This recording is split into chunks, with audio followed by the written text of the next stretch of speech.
Maraming creators ang mawawala this 2026. Hindi to dahil sa algorithm, hindi din to dahil sa competition, dahil ito sa katamaran. Masakit pakinggan, pero totoo. Gusto mong maging successful creator, pero consistent ka ba sa pag-a-upload? Or mag-a-upload ka lang pag sinipag ka? Hindi hobby ang YouTube kung gusto mong kumita. Ang algorithm gusto niya active ka. Ayaw niya yung ngayon mag-a-upload ka, then after 3 months, dun ka palang mag-a-upload. Syempre, talagang babagsak yung channel mo. Hindi namamatay ang channel dahil sa platform, kundi dahil pinabayaan mo. Common excuses ng mga content creator. Wala akong time, wala na akong idea, wala namang nanonood. Alam mo kung ano yung totoo? Tamad na tamad kang mag-adjust. What really kills channel? Wala kang content plan, wala kang improvement, di ka nag-e-effort, hindi mo inaaral yung analytics. Kung ikaw, yung content mo 2 years ago ay hindi pa din nagbabago, walang improvement,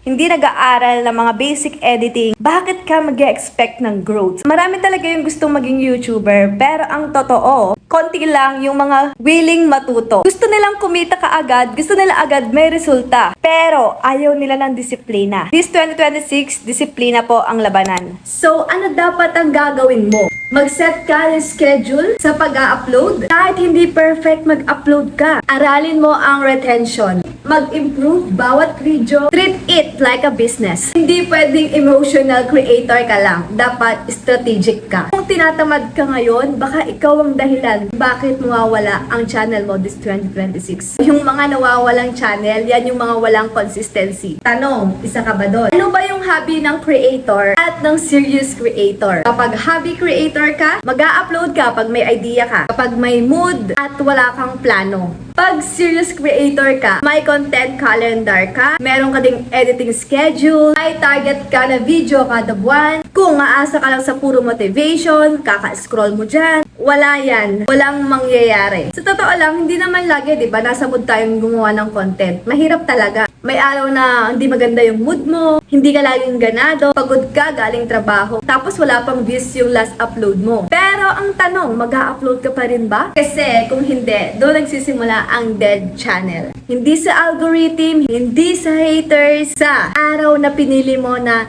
next week na lang, sunod na buwan na lang. Bakit nga ba mas mahirap this 2026? Dahil marami ng competition. Maraming gustong maging content creator, madami ng mamahaling gamit, mas mabilis na mag-edit ng mga videos, at sobrang ikli lang talaga ng attention span ng mga tao sa panonood. Kaya kung ngayon pa lang inconsistent ka na sa pag-a-upload, diba, mas lalang mapapahirap. Hindi ka pwedeng chill creator lang. Dapat serious ka sa pag-grow ng channel mo. Real talk lang, hindi ka special, walang special sa atin. Kung hindi ka mag-upload, paano mag-grow yung channel mo? Hindi ka nag-i-improve. Tapos, mas marami nang gumagaling dahil ikaw, nasa utak mo pa lang sila nakapag-upload na. YouTube rewards, consistency, improvement, effort. Marami mawawalang creators this 2026, hindi dahil sobrang malas nila. Kung ayaw mong mawala ang channel mo or maging dead silang channel mo, magpakita ka kahit walang nanonood or kahit low views pa yan. Mag-improve ka kahit walang pumapansin. Kasi ang growth, hindi naman talaga yan nagsisimula sa pagiging viral ng video mo. Sisimula yan sa consistency.